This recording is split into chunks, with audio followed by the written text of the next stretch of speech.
Today we're pulling back the curtain on a bold project to capture the soul of Stillwater County, a documentary weaving billions of years of rugged earth, Crow legacies, and pioneer grit into a legacy for future generations. Today we sit with Dave Kim, the generous spark behind the project, Penny Redli, the heart of the Museum of the Beartooths, and Tim Lofing, the maestro tasked with bringing it to life.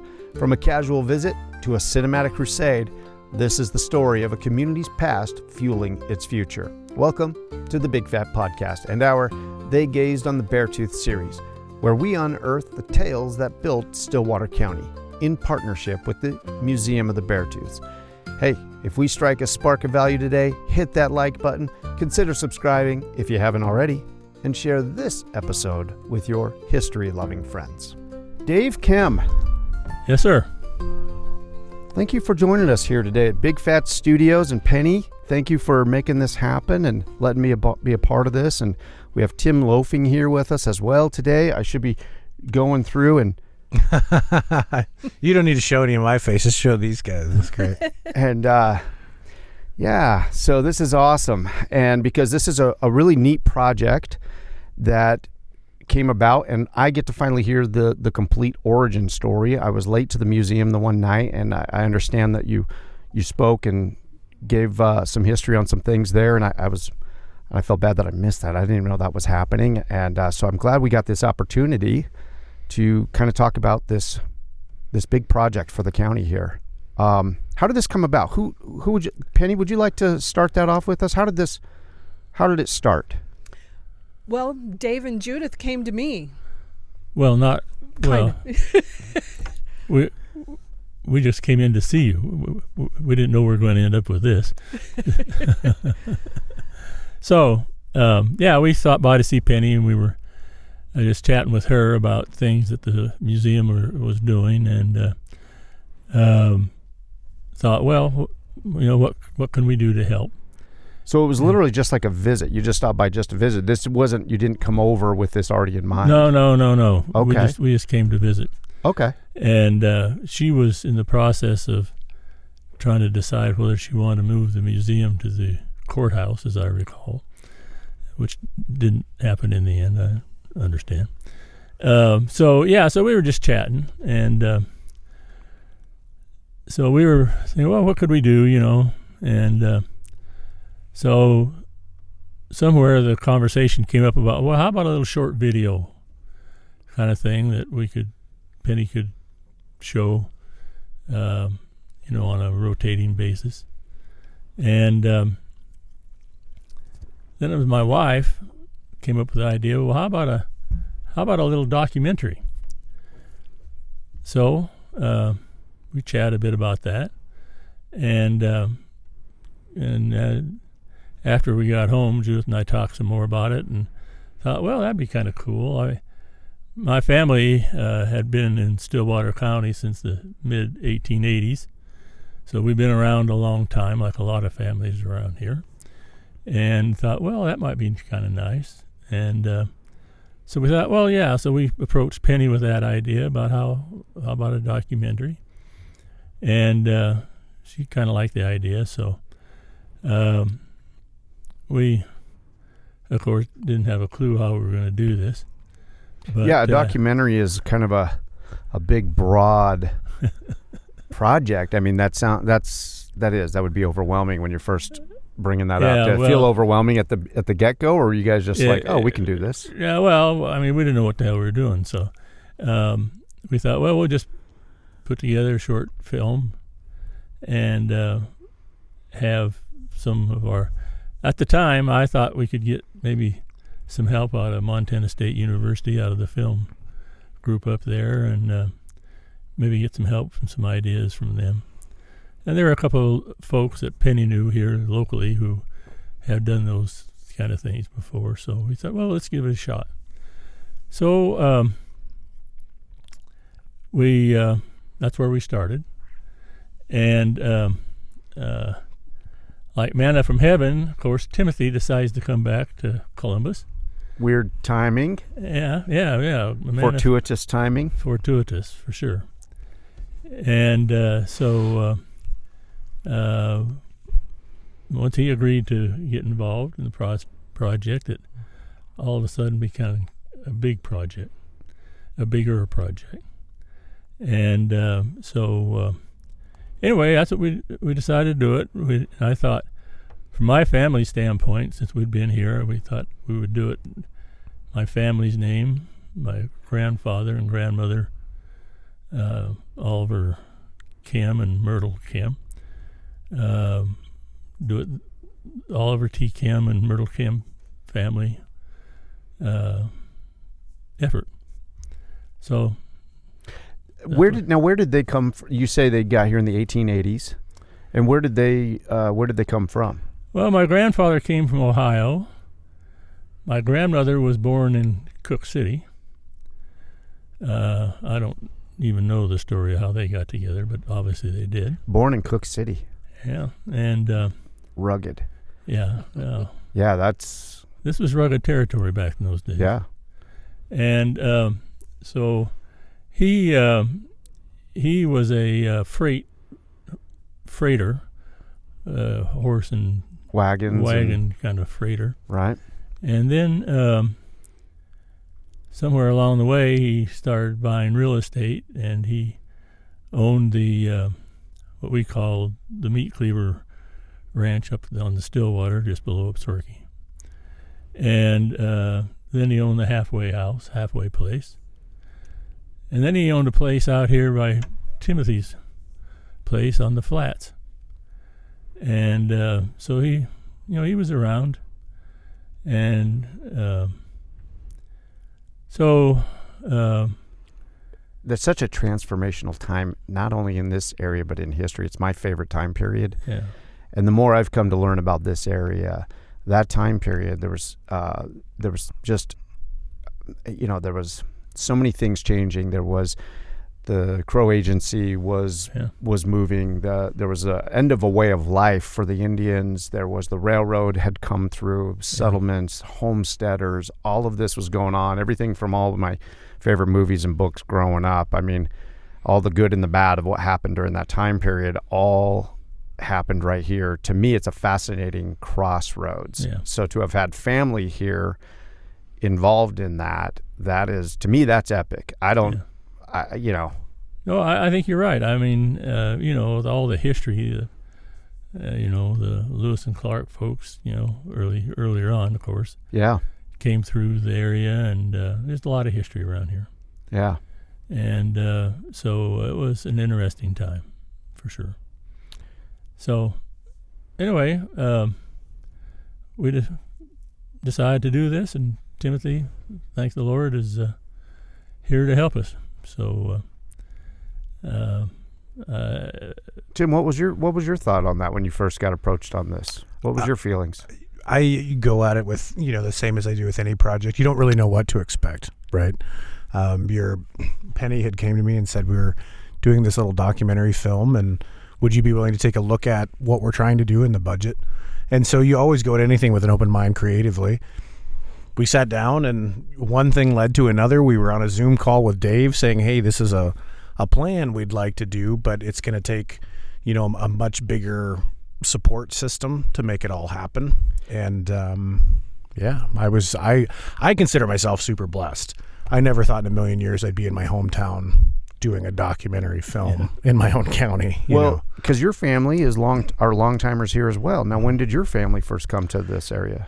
Well, they came in, it would have been the early 1900s. I don't know the exact date. This is terrible, right? I'm doing the documentary film. I don't even know about my own family. I could tell you anything else, but... Right, everybody else's families. Yeah, so Jim Mannon, had the allotment that was given to the Cheyenne Native American family. So when the agency was broke up, there was a lot of different tribal members that were given allotments. And then that allotment was sold to Jim Mannon, who Jim Mannon's a pretty prominent figure here in this area. And then Jim Mannon asked my grandfather to come up and basically lease and sharecrop the territory. And, I was talking to my father last night, just to give you a perspective of what people lived on back then. Everything he earned, my grandfather earned from the farm, he had to give half of it to Jim Mannon. And in 1 year, this is when my father was about 8 years old, and my dad's going to turn 75. He said that they lived on $1,100 a year. $1,100 is how much they made. Yeah. And that was with 5 kids. Wow. So, That was back when money was worth something, though, right? Yeah, I mean, what little you had, sure. Yeah, right. But I think that puts it into perspective for folks when they realize how simple of a time, but how hard it was for those people. I mean, they had nothing, and they just made it work. But that was my grandfather, and then Jim Annan sold that place to my grandfather and my father, and then that's where I was lucky enough to be born and raised.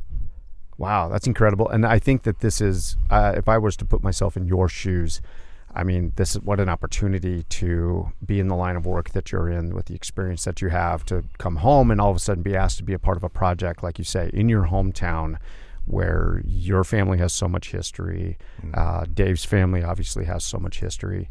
And it's a fascinating area. It'd be a great project to, were you overwhelmed at all thinking about all of this? I mean, to me, it'd be overwhelming. I know you have a lot more experience about all this stuff, but were you kind of like, wow, this is, because you're from here. This isn't just somebody else's project in some other town. There's a different level. Did you feel a different level of responsibility? Oh, absolutely. Yeah, I think there's an incredible amount of responsibility, especially as we've gone out into the community over the last, 3 years and interviewed so many different folks. And as the word has spread, it comes with more and more responsibility, I was, there's so many different levels with this thing, but I don't want to go through all of it. We'd be here for hours because, we've been working on it for a long time. But, we laugh because when I first came to Penny, I said, we don't have enough material. I said, Penny, I've been looking up everything online and I can't find anything on Stillwater County. And she's like, well, you need to just come into the museum, Tim. And again, I apologize to the community. Laugh at me, please, at my discretion, because I didn't know. I'd been gone for almost 15 years in New York. And then Penny started opening up everything there was to know about Stillwater County, and that was the first feeling of, oh, wow. Like, there's a lot. There is way more than I thought.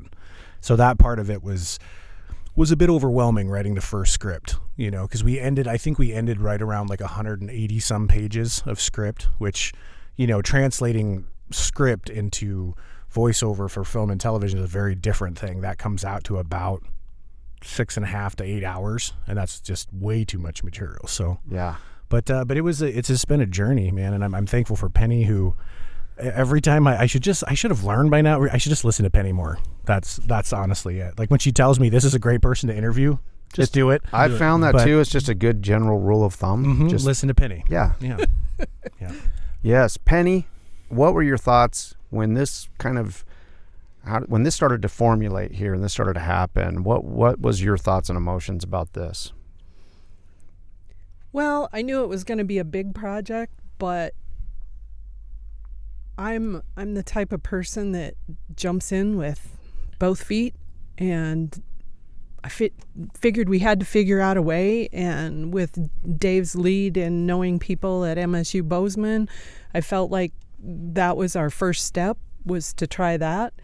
And the first year, we got an intern, and she literally scanned all summer long, which gave the start for Tim. So that year was really pivotal for the whole project, because otherwise we'd be scanning and scanning and scanning. So how many images did she scan? She did, I want to say close to 11,000. Wow. And we've added to that point now. So yeah, I think we're sitting close, like roughly in around like 13,000 images, which it's a lot. Yeah. So that first summer was very important. And then, we were hoping to, like Dave said, utilize MSU Bozeman a little bit more for the film part, and that wasn't working. And I knew Tim was going to hang out here, and so Lori Koski and I approached him, took him to lunch, and here we are today. Yep. Wow. Amazing, though, and a really big project for a small museum, but I'm thankful we have Tim, too, because I'm not sure we'd be able to pull it off without him. No question about it. I mean, this county is so blessed to have people like Penny and Timothy, and to do what they do. And so I think I'm hopeful, and I'm sure it'll work this way. I'm hopeful that people appreciate the end product, and I'm sure they will. And so I'm really excited about it. Yeah, I'm excited about it. As I have been here in this community since 2007, I've always kind of been I love history, some things, but I've really come to appreciate this area and so many significant things that have happened here. And Jim Annan, and for putting together that monumental work of They Gazed on the Beartooths. I mean, This thing is just epic. I don't have my own copy yet. I got to get my own because I've been borrowing my friend Cole Waltner's copy forever, and I'm forever grateful to him. But it's just it's the Bible of this area. Yeah. It's a record of the people. I mean, and what a thing that he has put together there. So I have appreciated that just a ton. But I'm also interested, Dave, have you always been into history? Have you always been interested in history, or what? Well, I've been interested in history, but no more than anybody else. But I have always been very interested in the history of this area, because growing up here, like you talk about Jim Annan, Jim Annan was I delivered newspapers to Jim Annan, so. But he is one of the. He's like a celebrity now to me. He is a celebrity. He was then, and and growing up around these people. I mean, he was obviously still around, and my grandfather and grandmother knew all these people and everything, and when we lived. My family, we lived in Upsorky when I was born, and so all the Upsorky people were our friends, and that was our church was up there. The Emmanuel Lutheran Church was our church, and so you kind of grow up with them, and so when you know people who did all these things, you're interested in it. Yeah, and so. Yeah, so I'm very interested in this history, personally. That's incredible. You delivered newspapers as a kid to Jim Annan? Yeah, and a lot of other people, too. Wow. Wow, because I start connecting people, and growing up when you're younger, it seems like a different world, that time period. As I've gotten older now, and I connect those things and connect people to, how, okay, you knew Jim Annan, but then Jim Annan, he helped Bill Hamilton, Uncle Billy, sell his book, his life story, My 60 Years on the Plains, for $2 a copy when he was a kid. And Jim Annan was excited to whitewash Billy Hamilton's house, which then, thanks to Penny, I learned that his house was right where the water station is now over here by the Yellowstone River. And I found the photos. I've gone back and I've actually taken a photo of that spot, recreating the angle with the hills in the background. Anyway, I didn't even know who Billy Hamilton was until I went on a deep dive about a lot of other things, Custer and Yellowstone Kelly and Frank Rouard and just names of all the history of these people that were in this region. And then I ended up coming across that book of Billy Hamilton. And then right at the very end of his book, he's like, okay, and then I settled down in Stillwater, which is now called Columbus, and lived out my days. And after I read his book, anyway, I then was like, what? I looked into this guy and found out, he's in the cemetery. Right down the street over here. Yeah. He's in I went and found his gravestone there. And then I found, who's this guy? Colonel Allen, right next to his grave. There's somebody named Colonel Allen. And anyway, so then finding out these names and finding out that Jim Annan knew these guys as a boy, and then finding out that you got to deliver papers to Jim Annan. Anyway, it starts connecting things, and it brings history together as this wasn't that long ago, and that I don't know, it just kind of ties it all together for me. Well, it isn't that long ago. You think about it. The other thing that Jim Annan did, he did Bobo Day, right? Mm-hmm. Yes. Which was a huge memory of mine. I mean, that was a big deal when I was not very old. So we actually did we do an episode? We did what did we do? We did something on that. Well, we talked about it during our Jim Annan piece. We did an episode, yeah, or 2 episodes, I think, on Jim Annan. Mm-hmm. And we talked all about Bobo Days. And you were at Bobo Days. Absolutely. That's wild. So, but we were talking about, it wasn't that long ago. I mean, I think about this. I mean, my mother was born in 1912 over in Pryor, just north of Edgar, on a 140-acre homestead thing, dry land over there, which nobody survived those. And so she was born in 1912, and they lived in a little sod house. Her mother taught school in Edgar, and she rode her horse to Edgar every day to teach school. Wow. And you think about that now. My mother lived to be 97, bless her soul. Wow. And I think about the changes in technology and the things that in her lifespan went on here and everywhere else in America. It's just incredible. I mean, 2 years before she died, I bought her a computer because she was into email, and she was emailing her friends that she had met all over the place. And the things that she has seen. Yeah, and you think about it, it's just incredible. Mm-hmm. So. Wow. Yeah, it's hard to wrap your head around some of these things here. And then what did you kind of, did you always live in this area, or do you currently live here? I'm trying to catch up. No, I live in Houston at the moment. Okay. In fact, I didn't live here all that long. I was born in 1943. Okay. Graduated from Columbus High in 1962, and then I kind of left the country. Well, I didn't leave the country, but I went on and lived your life. Lived my life, and I lived all over the U.S.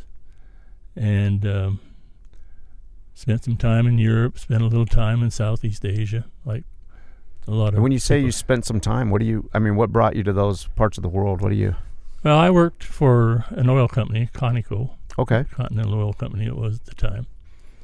And so in the oil industry, you move around a lot. So I lived in, probably, 12, 15 different states in the U.S. Then I lived in London for 10 years. Wow. Spent 2 years with the Army in South Korea during the Vietnam War. Thank goodness I was in South Korea. But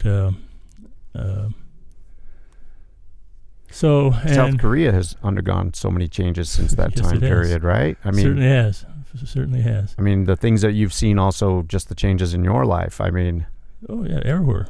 I mean, yeah, I was there in 69, 70, and I've been back through there 3 or 4 times over the years, and it has changed tremendously. Dramatically. And so I spent a year there in 1997, and I recently went back, about 2 years ago. My son was over there in the service, and I went to go visit him. And just in 25, 26 years, whatever it was, since I had been there, completely different country, just so technologically advanced, just a whole different country than even when I was there. So I can't imagine in 1969 what that was like there. That was only 14 years. I mean, after the Korean War. Yeah. I mean, that place, there's still rubble. Yeah, that's you're right. And I don't know where your son was. I was in Yongsan. He started off in Yongsan, and then he went a little bit south. They closed down Yongsan while he was there, so he got to see that get closed down and turned back over to the Koreans. Yeah, and then he went just to the south side of Seoul. Yeah. Anyway, so well, the world has changed. It has. I mean, we lived in London for 10 years, and in that 10 years' time, London changed dramatically. What year period? What years Well, were we went those? over there in 1990 and came back in 2000. Okay. And so Margaret Thatcher was gone by the time we got there, but her influence was still there. And she was a powerful woman. Yeah, she was. And London changed dramatically in that 10-year period. And so it's everywhere in the world. Yeah. Wow. So these are neat experiences. I'd love to. We might not have enough time to do this today. I'm going to have to pick your brain a whole bunch. We're going to have to talk about all of this, but that's interesting though. And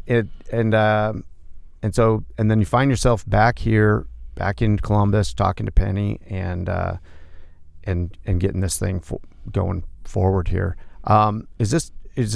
Are we allowed to talk about how did this whole project get funded? Are we allowed to talk about that?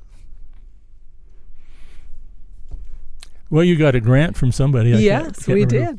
did. We did get, Tim and I wrote a grant to the Big Sky Film Grant through the Montana Film Office, and we're lucky enough to be funded at $50,000. And Dave and Judith have been so gracious as to fund the rest of the project, and we're just excited to. We're very lucky. Yes. I want to make that known. I don't even know how. It's all my IRA. That's how we funded it. Wow. Yeah, but Dave is so humble in that. Dave and Judith both are wonderful, incredible people. You meet very few of them. Like, I've worked in this industry a long time, and to find someone that believes enough in you and trusts enough in you to say, here it is, and go for it. I still remember the first meeting we had. We pitched Dave the idea, and Dave and Judith are as wonderful as they are as human beings. They're just as smart with business, and they didn't bat an eye. And they're like, well, let's do this thing. And I'm just so grateful for that trust, and they're so humble about what they've given to this project. When you talk about the significance of Jim Annan, what they've done for this community with this project will be, I think, forever remembered, because it won't just be the documentary film. This will be a database for Stillwater County to access for the next 50 years, 100 years, as long as people are still accessing things on computers. So I think, Dave, we owe you a huge thanks, because we could never do this without you and Judith. It just doesn't happen. It's so rare. And for a small museum like this to be able to do a project like this is just unheard of as well. Yeah. So all the thanks to let's you hope guys. Let's hope it can you can use it and continue to have it help get you more funds down the road. Yeah. Generate more funds. That would be wonderful. But I think it'll go even further than that, Dave, and that's where you and Judith's legacy will be so incredible. Is I had someone from Bozeman recently. I spent a lot of time in the Capitol this last year in politics, which is not always fun, right? But up there, we were talking to someone, and they'd heard about this project. Said, hey, we'd heard about a Stillwater County documentary film, and you guys are doing this thing. And someone from Bozeman thought, have you ever tried to do that with Bozeman? Like, maybe you could do it in Gallatin County too. And I'm going, one step at a time. I got to finish this one first. We all have a lot of work left to do, but I think it'll inspire people, and hopefully get people to go, we can do this in our own communities. We do need to document the history, because Montana has absolutely incredible history. There's so much overlap, but I think it'll be a really cool legacy piece. Oh, good. So. I think so too, because just like Jim Annan's book, They Gazed on the Beartooths, what that was for this community, I'm seeing that this documentary is going to be on that level of how that inspires people, how it carries on the culture, how it teaches the younger kids about where they come from and why that's important. It sinks into me as I'm getting older. I'm like, why am I interested in this, and why is history important? And just my viewpoint on that is that when we don't know our history and when we lose our culture, we don't value we don't value each other, we don't value our community, and I feel that really teaching kids and laying into it about history makes them appreciate where they come from. We take care of things that we know more about. We take ownership of the things that we know more about, and we continue to care for things in the future for the next generations that come because we know about this stuff. It's when we don't know about an area or we don't know the background on things that people don't tend to care, and you can just take things for granted. And I think that this is important on that kind of a level, that it makes it obvious to people about why is this place special? Why do we take care of this place? Why do we get involved in local or state politics to continue to make sure that this area goes in the right direction and we care for it? So anyway, I think that plays a large role in that. Yeah, well, I do too. I mean, I really like the things that Penny's doing with getting the school kids involved in it. I mean, one of Judith and mine's big things is education, and we spend most of our philanthropy in educational things. And for these young people to have an appreciation of what their forebears did to give them what they have now is really important, I think. Mm-hmm. I mean, there are a lot of blood, sweat, and tears went into building this system. Mm-hmm. And that's not just this community, that's our country. And so I think it's really important. I think so, too. Something happened yesterday. Dave walked in after 55 fifth graders left the museum. They were there for an hour and a half. Wow. Yeah, it was an afternoon. Let's just put it that way. But Nicole Means, the teacher, did something that I hadn't seen before in the museum, and believe me, I'm going to use it. But she had some of the kids that were connected to some of the exhibits by means of family go and stand by by the exhibit, and then the other kids could go and ask them questions. Oh, that's cool. Oh, that's neat. I really like that. Yeah, that's really cool. Yeah. It was one of Clay Waltner's boys went and stood by his grandfather's uniform, the Korean War uniform, and somebody that was connected to Donald Rule was standing there, and that just, to connect to the local history is great. But fifth grade is such a great year. The kids are just little sponges. And the last time they had been in the museum for a tour was third grade. And so they come in there and I'm quizzing them, it's like, okay, we're going to see what you guys remember from 2 years ago. And so I always interact with them and ask questions because I feel like they're not learning if I'm just lecturing or telling them stories or whatever. But we go in the teepee and they remembered the things hanging on the walls in the teepee, and all of that kind of stuff. So that made me feel good that they were remembering from 2 years prior. Yeah. And fifth grade is a great age. I was thinking about that. I'm like, wow, that's just right before they get tainted in middle school. They get hard and calloused. Yeah. Yeah. So that's one thing that Dave and Judith were really wanting to do with this documentary too is after Tim got involved, we knew it was getting bigger, but we wanted to be able to take out segments because if it does end up being 3 hours long, no teacher in the school system is going to be able to watch a 3-hour documentary in any class period. I mean, that's going to take several days to do. So we wanted to make sure we could cut it down into, like, the section on the Crow tribe could be pulled out and they can watch that during a class period, or the mining section or whatever. So Tim's got his job cut out for him after it's done. The full product is done. Yeah, it's there's so much work to be done after that process. Just because we get it up on the big screen doesn't mean our work is done. Then the real work begins.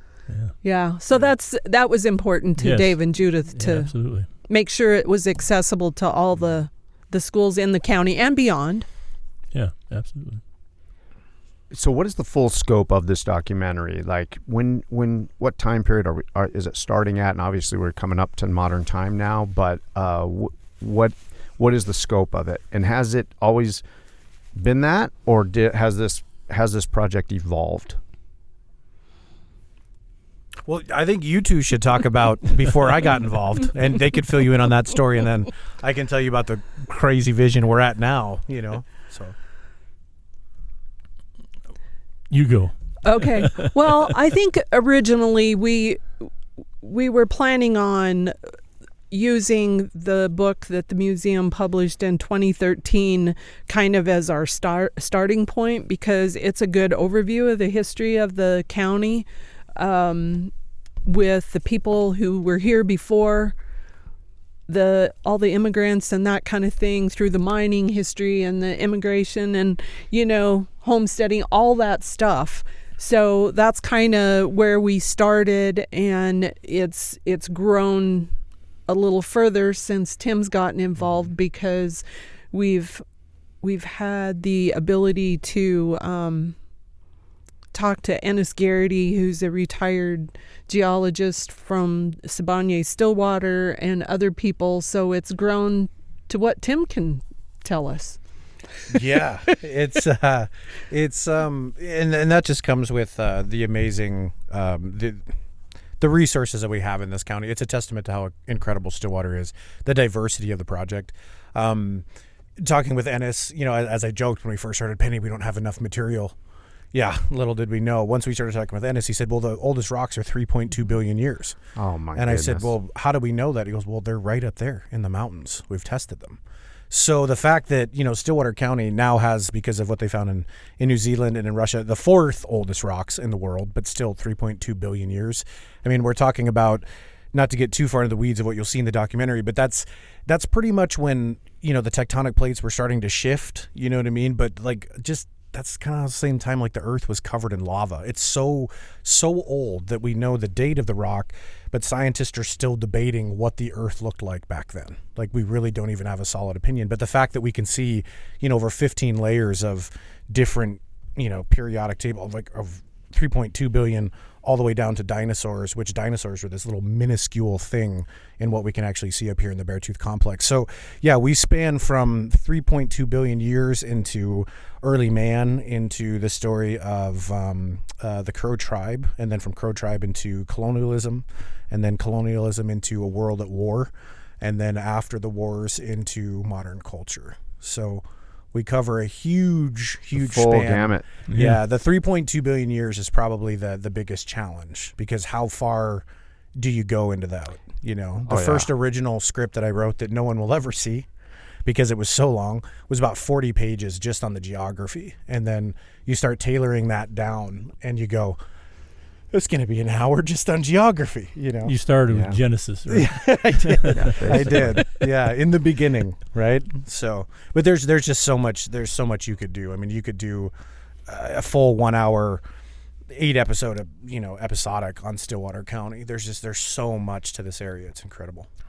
Has there been anything in this project that has surprised you? Any of this history, or have any of you come across stuff that, through your research, probably not Penny. Penny's, she's not surprised by anything. She knows all this history and everything. But have there been any stories or anything in this that has kind of, you found that you've, kind of been impacted by?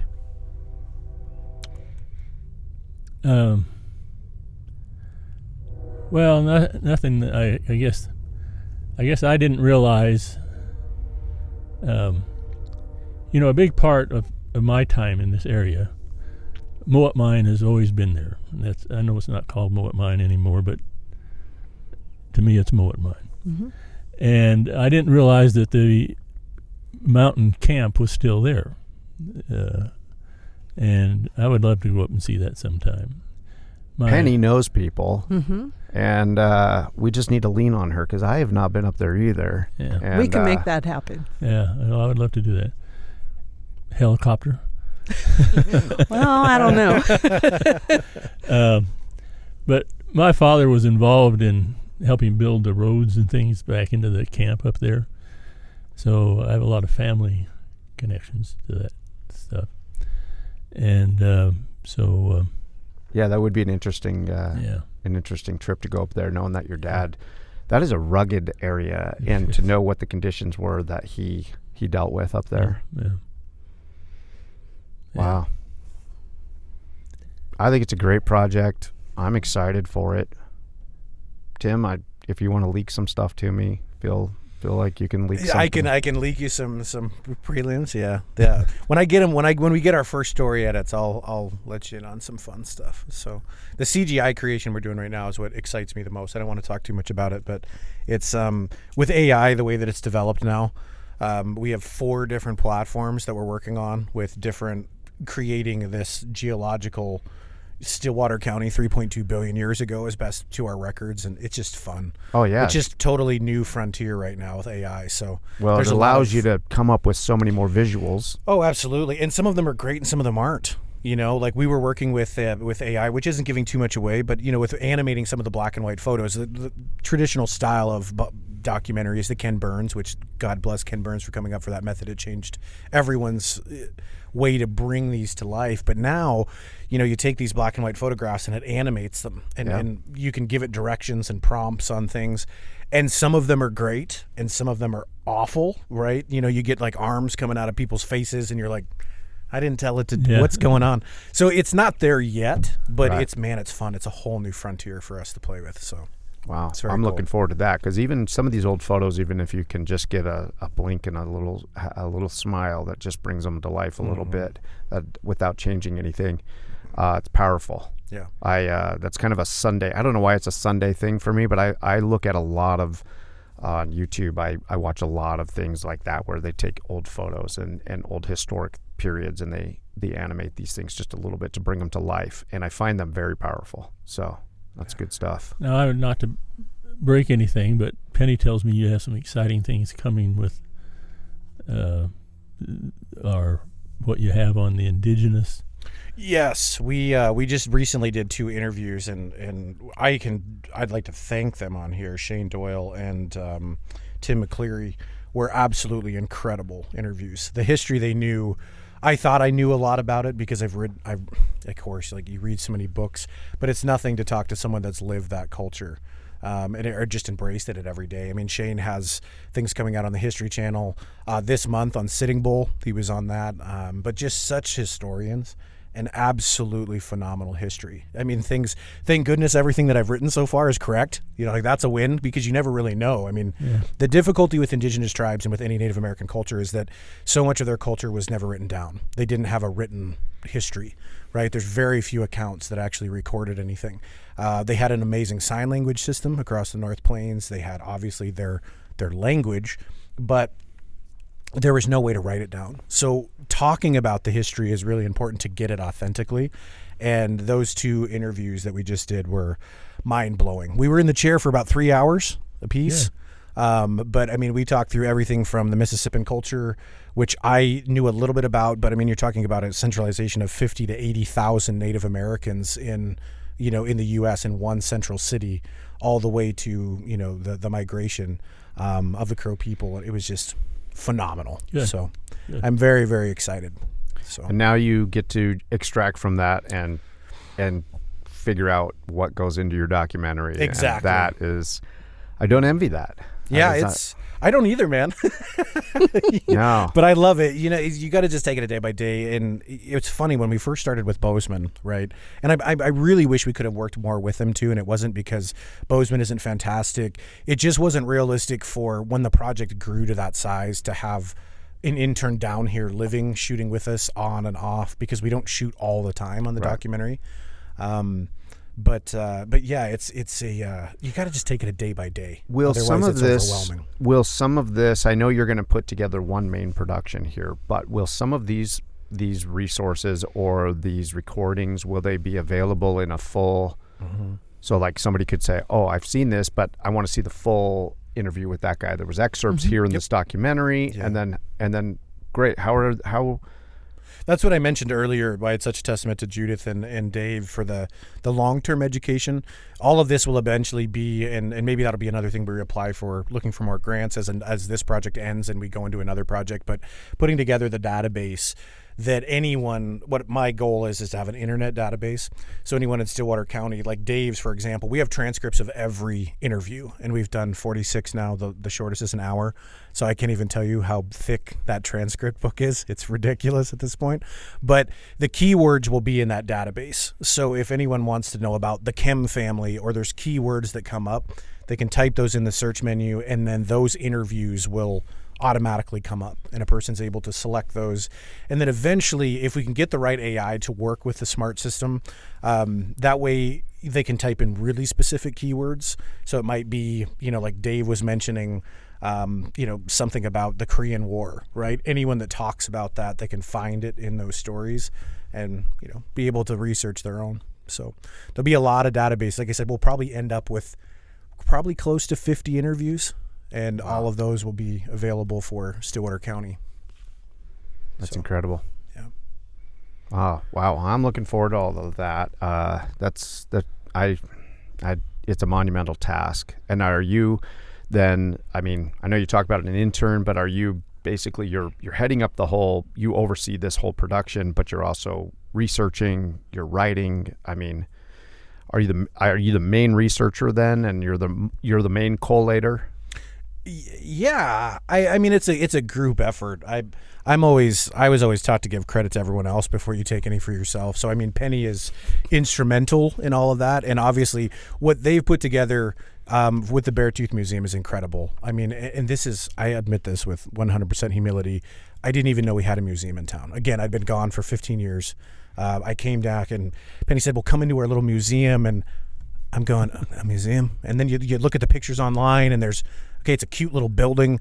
And then you go in there, and the plethora of materials that they've put together is unbelievable. I just had someone from the Museum Board of Montana say that Stillwater County is one of the best museums in the state, which is a huge compliment to Penny and 100%. Her staff. Yep.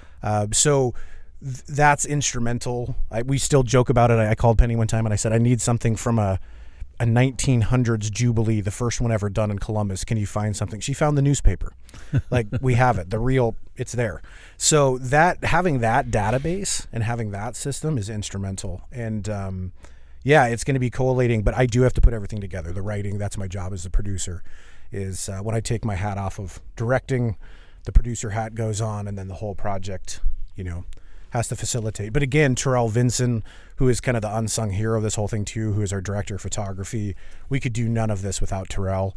What he does with cameras and lighting, he makes everything look amazing. And these interviews they're breathtaking. They're beautiful, so much to the fact that after we did the first round, Terrell goes, what did we do?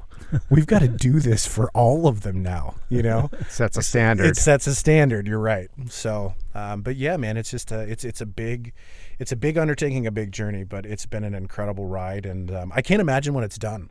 It's been like being on a show. I worked on Orange is the New Black, and I worked on many different shows in New York City for different seasons, but never something this long. And I'm gonna kind of miss it when it's done. I don't know what I'm gonna do with myself. So I'm gonna have to come to Dave and say, hey, we got a new project. What do you think? Yeah. Dave will go, no way, another 5 years. But yeah, it's been great. I would be kicking myself if I didn't ask you, Dave, what are your memories of Bobo days? Well, and what year was that again? It was like 47? 47, 8. Right when World War II it was kind ended. of like it was a celebration for a celebration of those who came home and a remembrance of those who didn't. And they'd been growing this calf. What was it, at your place? Yeah, it was at our ranch. We had pictures of it in front of our barn down there. Yeah. And it was the bull was named Bobo, right? Yeah. And that was the calf that was raised. Right. Okay. And they had this huge party out at Fireman's Point. And there were buses coming in. There were buses from Billings and every place coming in, and the crowd was humongous. Hell, I was not very old. And they had the military, the vets were there in their uniforms, a lot of them. I remember Granty Smith was in his Navy uniform, and he and his brother were enjoying the beer, and as was everybody else. I mean, it was a great thing. And then they did a thing up here at the courthouse, and all the flags and music and marching bands and all that stuff. It impressed me, I'll tell you. I mean, I was, like I say, young, but... and you got to eat some of Bobo. That's right. Oh, yeah. Well, that's true. Because that was the purpose of Bobo, as they butchered it, and then Jim Mannon and his crew, right? Yeah. Cooked all this beef, and they fed everybody. Yeah, they did. And that was kind of that's what makes it so neat, the Bobo. Sorry, just to interject really quickly, is that was another commitment of Jim Mannon's, is he believed enough, because Jim was on the draft board, and that really affected him in a big way, because this was his community. So he knew the kids that he was sending to war. And so part of his commitment was, when they decided to raise this calf for slaughter, which takes years, not just a few months, right, was that our boys will come home and we will celebrate when we win this war. And so that was why Bobo was such a big event, was, when they came back, they put it on. Yeah. So. And he was on the draft board, as Tim said, but he went away to World War I himself. And his dad kept the newspaper going that Jim Mannon owned while he was gone, and then it was there for him when he came back. So, and that is a thing that Dave has said to us all along, that our rap party, he wants it to be very patriotic and kind of in that spirit style. Yeah. We got some steers out in my pasture, Dave. I could talk to my dad, Yeah, well, maybe we make it like Bobo days. Yeah, why not? Yeah. Why not? Yeah. I think that'd be great. Yeah. It won't be as big, but No. Definitely will have beef. Oh, for sure. Yeah, well, definitely patriotic. Yes. Wow. I'm not from here. I didn't grow up here. I feel fortunate, though, to sit in this room and speak about this with you guys, though. I think this area is incredible. I've loved this area. My kids have grown up here and loved this area. I've really grown to love this community and its history. And I want to thank you, Dave, for making this possible, because this wouldn't happen without you. And it's been our pleasure, believe me. Yeah. I mean, this community to us, I mean, I grew up here, and I've been a lot of places, but this is my home. Yeah. Wow. And Tim, thank you for putting shoulder to the wheel on this too, going through all this. It's you're doing a service for this community. It's not just a paid gig. It's a service to this community. As well with you, Penny. I mean, what all you do for this community with that museum is incredible. It's a tremendous resource for this community. When I found out about the archive room over there and how open you are with everything, and how you just invite anybody over there to go and research anything they want, and there's so many interesting stories over there. And the stories that you've shared, we've scratched the surface, just the stories you've shared with us. And the trickle effect of when these stories come out, of like we talk about, like the diary you found of, a sad day in 1953 in Park City, and then how us just talking about that, the trickle effect is that we've got kids in Park City now that are researching this and are reenacting things and want to know more about their history. And so what you do is very important, because it inspires that next generation to care about our area and to continue to take care of it. So, well, and hopefully they are inspired and want to research, because that's what we're there for. And if it wasn't for people like Dave and Judith, we wouldn't exist. Yeah, that's just the way it is. You existed long before we came on. Well, anyway, thank you, everybody. This was great. I could just keep going. I don't want to respect everybody's time today, but I don't know. Maybe we'll have to. If you're around again, you always have an invite to come, and we could I want to go into all kinds of history with you. So if we could do that at some point, that'd be great. But thank you, everyone. Well, thank you. Yeah. Thank you. Thank you, Milo. Appreciate it. Yes, hopefully you'll get out to the neighborhood and they'll bring more people to come join us when we show it. 100%. Absolutely. And we'll do what we can to put that word out. Awesome. Thank Boom. you. Thank you. Thank Boom. Thank you for joining us in this episode of the Big Fat Podcast and our They Gazed on the Beartooth series. Keep in mind, the next time you stop into the Museum of the Beartooths, the museum is a private, nonprofit 501c3 that operates solely from generous donations from history lovers like you. So look for the receptacle in the lobby after you sign in and drop some bills to help pay some bills and keep history alive.